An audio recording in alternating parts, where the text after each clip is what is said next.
सी language की series में आज हम देख रहे हैं लेक्चर नंबर 14। टॉपिक होगा standard output in C language.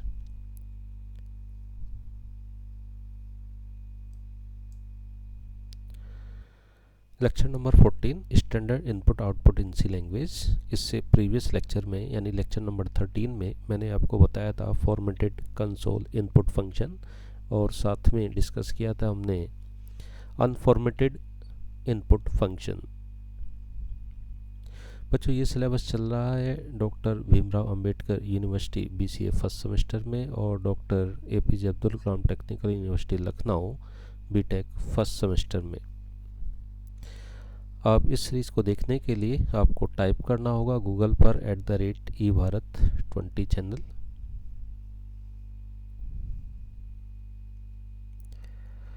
आपको टाइप करना होगा गूगल पर @eBharat20 एंड देन करना होगा एंटर। उसके बाद आप इसको सब्सक्राइब कर सकते हैं और आपको जाना होगा सी लैंग्वेज विद मी सब लिस्ट में, और वहाँ से आप इसको पढ़ सकते हैं। चलिए हम स्टार्ट करते हैं। Formatted console output function. अगर आप अपने प्रोग्राम में सी के प्रोग्राम में कुछ वैल्यू को या किसी मैसेज को प्रिंट कराना चाहते हैं तो उसके लिए सी लैंग्वेज ने हमें एक फंक्शन बना के दिया है जिसका नाम है printf function. To print the values of the variables on the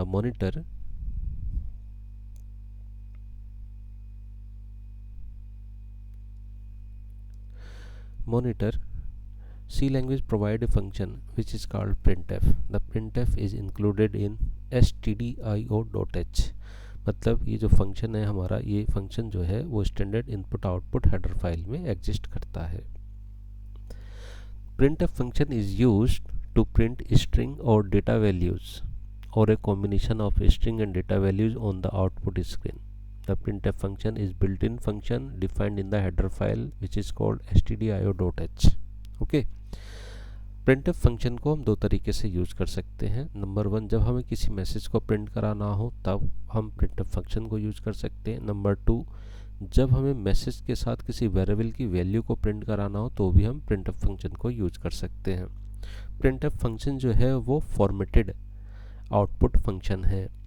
तो इस फंक्शन के मैंने दो सिंटेक्स बताए हैं। पहला सिंटेक्स ये, if we want to print simple message on the output screen then we have to use printf and message to be displayed. जो आप मैसेज डिस्प्ले करना चाहते हो वो लिख सकते हो। दूसरा, if we want to print message with variable value then printf control string and then variable list, where control list specify the type and format of the values to be displayed and the variable list is a list of the variable to be displayed। For example देखते हैं। Simple अगर हमें message print कराना हो तो हम क्या लिखेंगे, void main के अंदर printf मैसेज प्रिंट कराना, आपको लिखना हेलो सी प्रोग्रामिंग, तो आप printf के अंदर डबल कोटेशन मार्क के अंदर क्या लिख देंगे, hello C programming and then get ch। जब आप इस प्रोग्राम को रन करोगे तो आउटपुट क्या आएगा, हेलो सी प्रोग्रामिंग। ओके, इस तरीके से किसी भी मैसेज को जब आप प्रिंट कराना चाहते हैं तो प्रिंट जो फंक्शन है आपका, प्रिंट या स्टेटमेंट है printf, इसके अंदर डबल कोटेशन मार्क लगाइए, सेमीकोलन लगाइए, और यहाँ पर जो भी आप लिख देंगे वो प्रिंट हो जाता है। नाउ दूसरा एग्जांपल लिखते हैं। सपोज दैट हमें मैसेज भी प्रिंट कराना है और वैल्यू भी प्रिंट करानी है।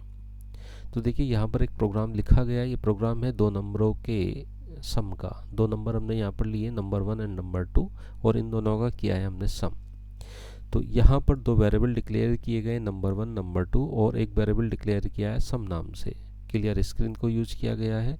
printf एंटर फर्स्ट वैल्यू, देखिए ये क्या है, मैसेज है, हम प्रिंट कराना चाहते हैं मैसेज को, तो एंटर फर्स्ट वैल्यू, तो डबल कोटेशन मार के इसके बीच में जो भी लिख दिया ये प्रिंट होके आएगा। उसके बाद scanf की हेल्प से हमने क्या ले लिया है, कीबोर्ड से इनपुट नंबर 1। ऐसे printf दूसरा मैसेज भेजा, एंटर सेकंड वैल्यू, और scanf की हेल्प से हमने क्या ले लिया है, नंबर को यहाँ पर इनपुट करा लिया है। फिर हमने इस लाइन में क्या किया है, sum is equal to number 1 plus number 2, and then यहाँ पर हमने मैसेज के साथ साथ वैल्यू को प्रिंट कराया। मैसेज क्या है, मैसेज ये है सम इज इक्वल टू, और ये क्या है, %d। परसेंट है फॉर्मेट स्पेसिफायर जो कन्वर्ट करती है वैल्यू को किस में, डी में, डी का मतलब इंटीजर टाइप में। ओके, तो ये फॉर्मेट है और ये इसका क्या है, स्पेसिफायर, मतलब ऐसे कह सकते हैं ये कन्वर्जन करेक्टर है, किस तरीके से या किस डेटा में आप वैल्यू को कन्वर्ट करना चाह रहे हैं। तो हमने सम को जो है इंटीजर में कन्वर्ट किया है। तो ये तो यहाँ से लेके यहाँ तक मैसेज है, और सम की जो वैल्यू मेमोरी में रखी हुई होगी वो इंटीजर टाइप की प्रिंट हो जाएगी। जब आप इस प्रोग्राम को रन करेंगे तो देखिए क्या आया, एंटर फर्स्ट वैल्यू, ये मैसेज था, ये लिखा था यहाँ पर एंटर फर्स्ट वैल्यू, तो ये आ गया। फिर उसके बाद एंटर सेकंड वैल्यू, तो आपने सेकंड वैल्यू दे दी 20 और फर्स्ट वैल्यू दे दी 30। जब ये प्रोग्राम रन हुआ तो आउटपुट क्या आ गया आपके सामने, सम इज इक्वल टू 50। तो आप अपने प्रोग्राम में प्रिंटिंग के लिए printf फंक्शन का यूज कर सकते हैं। किसी भी डेटा को डिस्प्ले कराना हो तो printf का यूज कर सकते हैं, मैसेज को डिस्प्ले कराना हो तो भी आप printf का यूज कर सकते हैं। Generally when we write multiple printf statement the result displayed in a single line. देखिए ये स्पेशल पॉइंट है, when we write multiple printf statement the result displayed in a single line because the printf function displays the output in a single line. ये कहने का मतलब ये चाह रहे हैं कि जब हम printf स्टेटमेंट का यूज़ अपने प्रोग्राम में करते हैं, जैसे यहाँ पर यूज़ किया, यहाँ पर यूज़ किया, यहाँ पर यूज़ किया, ये सब मैसेज हैं। तो जब आप इस प्रोग्राम को रन करोगे तो इनका आउटपुट एक लाइन में आएगा। देखिए जब मैंने इस प्रोग्राम को रन किया तो इसका आउटपुट ऐसे आया, hello mister X how are you, यही लिखा था, hello mister X how are you. तो ये 3 अलग अलग लाइन ना करके इसका आउटपुट क्या आया, एक ही बार में आ गया। पहला जो printf है उसका आउटपुट आया ऐसे, हेलो। फिर उसके बाद दूसरा printf इसी के आगे आ गया मिस्टर एक्स ऐसे, और फिर इसी के आगे आ गया ये लिखा हुआ हाउ आर यू। ठीक है, इस तरीके से लिखा गया, जबकि ये 3 अलग अलग लाइन थी। तो हम क्या काम करते हैं, अगर 3 अलग अलग लाइन में लाना चाहते हैं तो हमें यूज करना पड़ेगा एस्केप सीक्वेंस का। तो देखिए to display the output in different lines as we wish we use some special character which is called escape sequence. Okay, ये इम्पोर्टेंट है भाई, escape sequence. What do you mean by access sequence?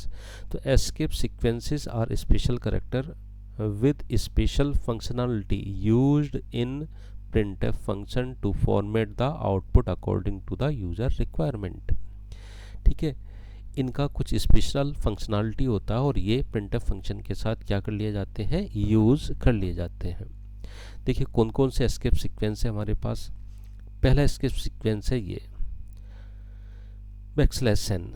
ठीक है, तो हमने क्या लिखा है, moves the cursor to the new line. अगर आप न्यू लाइन में लेके आना चलाते हैं तो बैकस्लैश n लगाएंगे। बैकस्लैश t का यूज़ करते हैं तो इसका मतलब ये होता है insert horizontal tab 5 character space. ठीक है, 5 करेक्टर स्पेस अगर आप बीच में लाना चाहते हैं तो आप स्लैश t का यूज करेंगे। अगर स्लैश v का यूज करेंगे तो इंसर्ट वर्टिकल टैब लग जाएंगे।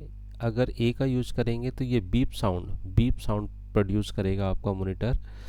अगर आप स्लैश बी का यूज करते हैं तो back space removes the previous character from its current position. अगर डबल स्लैश का यूज करते हैं तो इंसर्ट बैकवर्ड स्लैश सिंबल। ठीक है, question mark slash question mark insert question mark symbol, इस तरीके से। सिंगल अगर लगाते हैं इस तरीके से तो इंसर्ट सिंगल कोटेशन मार्क, और इस तरीके से लगाते हैं तो insert double quotation mark. For example जैसे हमने इस प्रोग्राम में स्लैश n का यूज किया है, देखिए यहाँ पर यूज किया है। तो स्लैश n का मतलब होता है न्यू लाइन से, तो पहले हेलो को प्रिंट किया जाएगा, फिर उसके बाद नई लाइन आ जाएगी, फिर उसके बाद मिस्टर एक्स प्रिंट होंगे, और फिर उसके बाद हाउ आर यू प्रिंट होंगे। इस तरीके से हम एस्केप सीक्वेंस को अपने प्रोग्राम में यूज़ कर लेते हैं। अब यहाँ पर देखते हैं special cases of printf function. printf function के कुछ स्पेशल केसेस हैं, जैसे मैंने scanf में बताया था ऐसे ही यहाँ पर। तो क्या है देखिए, सिंटेक्स एक बार देख लेते हैं। अगर इस सिंटेक्स में मॉडिफाइड करूँ तो मैंने कुछ ऐसे लिखा है, %w data type variable name. ठीक है, इस तरीके से लिखा है जैसे वहाँ पर लिखा था scanf में।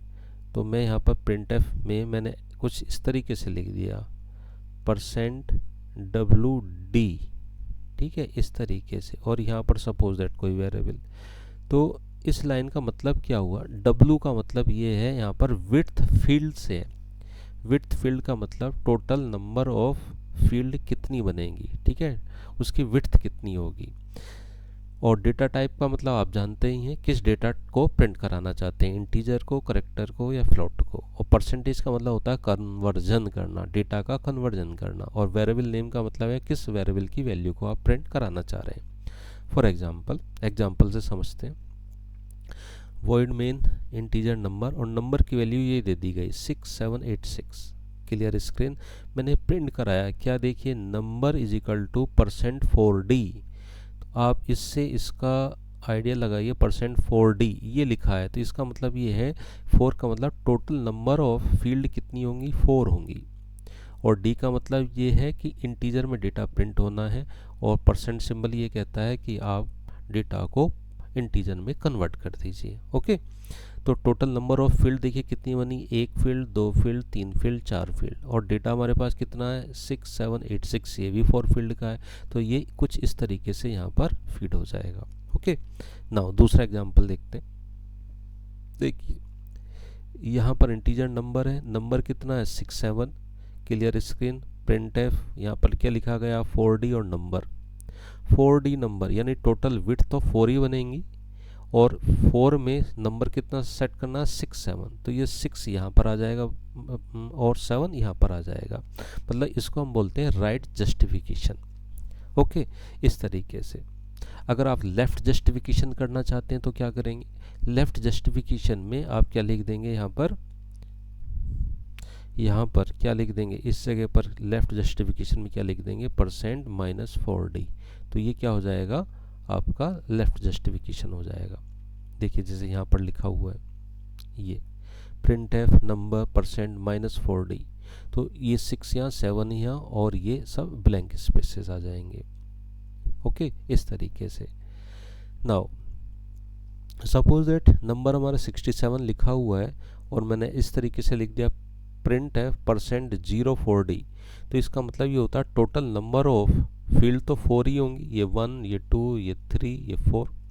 और डेटा हमारे पास कितना 67, तो राइट जस्टिफिकेशन हो जाएगा 67।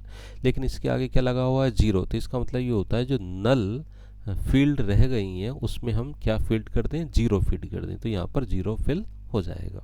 Okay, if the number of digit exceeded the specified field width then extra memory is allocated to fit the number to be displayed। इसका मतलब ये है कि अगर सपोज दैट जैसे यहाँ पर नंबर की वैल्यू अगर मैं ये रख दूँ 1 2 3 4 5 रख दूँ, और यहाँ पर प्रिंट एफ में ये लिखा है %4d एंड देन नंबर, तो ये कैसे सेट होगा, 4 का मतलब 4 डिजिट का 4 विड्थ का स्पेस होगा और नंबर में कितने डिजिट है 5। तो यहाँ पर कंपाइलर क्या काम करेगा, एक्स्ट्रा मेमोरी की व्यवस्था करेगा, यानी एक्स्ट्रा मेमोरी जो है वो एलोकेटेड हो जाएगी to fit the number to be displayed. देखिए फॉर एग्जांपल जिस तरीके से लिखा गया, नंबर की वैल्यू कितनी है 1672, और हमने यहाँ पे प्रिंट एफ में क्या लिख रखा 2d का मतलब तो 2 स्पेस से होना चाहिए, लेकिन नंबर में हमारी विड्थ कितनी है 4 की, तो 4 विड्थ का अवेलेबल होगा इस तरीके से 1672। ओके, तो ये इंपॉर्टेंट है, इसको याद रखना। If the number to be displayed is sine number, अगर आप साइन नंबर को डिस्प्ले कराना चाहते हैं तो then a plus sign will be inserted in the character group. For example जैसे 67 है और हमने यहाँ पे प्लस सिंबल लिख दिया +4d, तो ये प्लस सिंबल यहाँ आ जाएगा और 67 यहाँ पे आ जाएगा। ओके, नंबर तो 2 ही डिजिट का है तो राइट जस्टिफिकेशन होगा 67, लेकिन विड्थ कितनी हमारी 4 की, तो 1 2 3 4, तो 67 तो यहाँ सेट हो गया और प्लस सिंबल यहाँ पर आ जाएगा इस तरीके से। Now output of the floating point number, अभी आप देख रहे थे इंटीजर नंबर, अब हम देख रहे हैं फ्लोटिंग पॉइंट नंबर को। फ्लोटिंग पॉइंट नंबर किस तरीके से लिखे जाएंगे, तो पहला एग्जांपल लिखा गया है printing floating point number with precision %.2f। %.2f इसका मतलब ये होता है डेसिमल के 2 प्लेसेस तक आप इसको प्रिंट कराइए। जैसे हमारे पास डेटा ये है, a की वैल्यू ये है 3.1222222 लिखा गया और हमने ये कहा प्रिंट f %.2fa, तो 0.2f का मतलब होता है डेसिमल के 2 प्लेसेस तक। तो डेसिमल तो ये है, इसके 2 प्लेसेस क्या है 1 2, तो 1 2 तो प्रिंट होगा, लेकिन इसके आगे जो 3 रखा है तो 3 की डिजिट तो हमने यहाँ सेट नहीं की, तो 3 अपने आप आएगा यहाँ पर 3.12, यानी इंटीजर पार्ट आएगा। हम सिर्फ ये बता रहे हैं कि डेसिमल के 2 प्लेसेस तक प्रिंट हो। ओके, नाउ नेक्स्ट देखते हैं। यहाँ पे लिखा है ये 0.3f, 0.3f का क्या मतलब है, डेसिमल के 3 प्लेसेस तक। तो डेसिमल के 3 प्लेसेस तक 122, तो देखो आउटपुट आया 3.122। ओके, नेक्स्ट देखिए ये लिखा गया है 6 पॉइंट, अरे कहाँ चला गया ये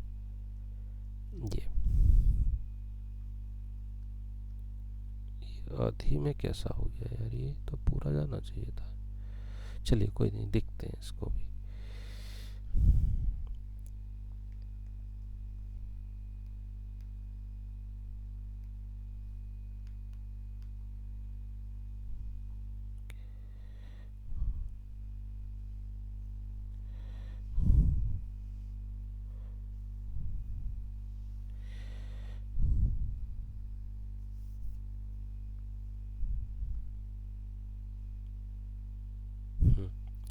देखिए नेक्स्ट है, ये क्वेश्चन है फ्लोट ए की वैल्यू इतनी है 1.289999 और हमने यहाँ पे लिखा है print A is equal two percent 6.2f। तो देखिए इस लाइन का मतलब क्या है, 6.2f, 6 का मतलब है टोटल नंबर ऑफ डिजिट कितनी है, टोटल नंबर ऑफ फील्ड कितनी है, हमारे पास 6 है। टोटल नंबर ऑफ फील्ड कितनी है 6, 1 2 3 4 5 6 हो गई 6। डेसिमल के 2 प्लेसेस तक हैं, तो डेसिमल का 2 प्लेस लाइए, डेसिमल पॉइंट का 2 प्लेस। तो पहले ये जो 8 है ये किस में कन्वर्ट हो जाएगा 9 में, और ये 2 का 2 रहेगा, इसके बाद डेसिमल रहेगा, तो डेसिमल के 2 प्लेस हो गए। इसके आगे क्या रखा है 1, तो 1 यहाँ पर सेट हो जाएगा, बाकी डिजिट जो है वो ब्लैंक रह जाएंगी। ठीक है, इस तरीके से इसका आउटपुट आएगा। नाउ नेक्स्ट लिखा है printing floating point number with precision 5.2f। तो 5.2f देखिए, 5 का मतलब टोटल नंबर ऑफ डिजिट, तो 1 2 3 4 5 हो गई। डेसिमल के 2 प्लेसेस तक तो 0.28, तो 28 का क्या बन जाएगा 29, डेसिमल यहाँ लग जाएगा, और इसके आगे क्या रखा है 1, तो 1 यहाँ पर सेट हो जाएगा। ओके, इस तरीके से। तो ये था फॉर्मेटेड। नाउ अब अनफॉर्मेटेड आउटपुट स्टेटमेंट की बात हम करते हैं। तो अनफॉर्मेटेड स्टेटमेंट जो है यहाँ पर दो हैं, पुट करेक्टर और puts. These statements are mainly concerned with displaying or printing the character type data on the monitor. The put character and puts function are used for this purpose. The hash include stdio.h statement is required if these are used in C program. अगर हम put character का और puts का use अपने programme में करते हैं तो इनकी जो हेडर फाइल है stdio.h वो हमें अपने प्रोग्राम में इंक्लूड करनी होगी। तो पहले पुट करेक्टर को देखते हैं। तो पुट करेक्टर क्या करता है, एक सिंगल करेक्टर को स्क्रीन पर प्रिंट करा देता है। This function is used to display single character on the output screen. The put character function prints the character which is passed as a parameter to it and return the same character as a return value. For example देखिए इस तरीके से, जैसे ये लिखा गया void main character C H is equal to a put character C H. Okay, चलो मैं इसका एक अगर प्रोग्राम बना के दिखाऊं तो कुछ ऐसे देख लो आप, कुछ ऐसे समझ में आएगा। ये यहाँ पर देख लेते हैं, पुट करेक्टर का है, तो मैंने यहाँ पर एक सी एच लिया और यहाँ पे लिखा please enter any character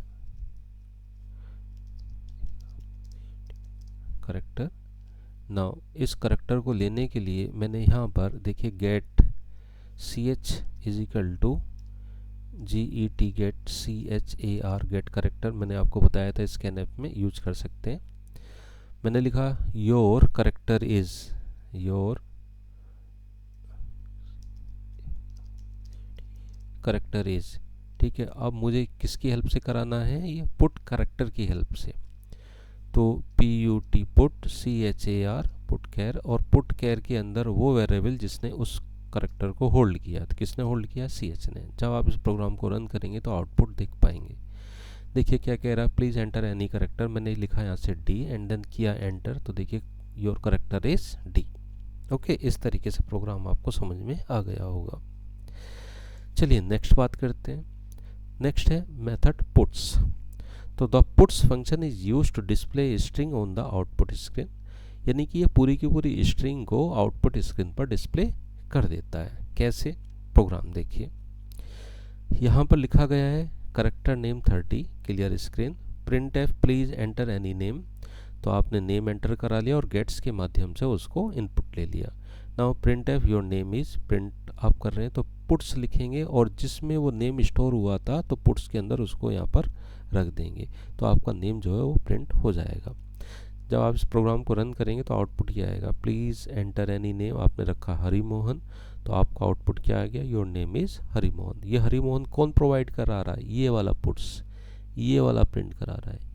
okay, इस तरीके से। तो ये था बच्चों input output in C language. तो उम्मीद करते हैं ये लेक्चर आपको समझ में आया होगा। Thank you very much.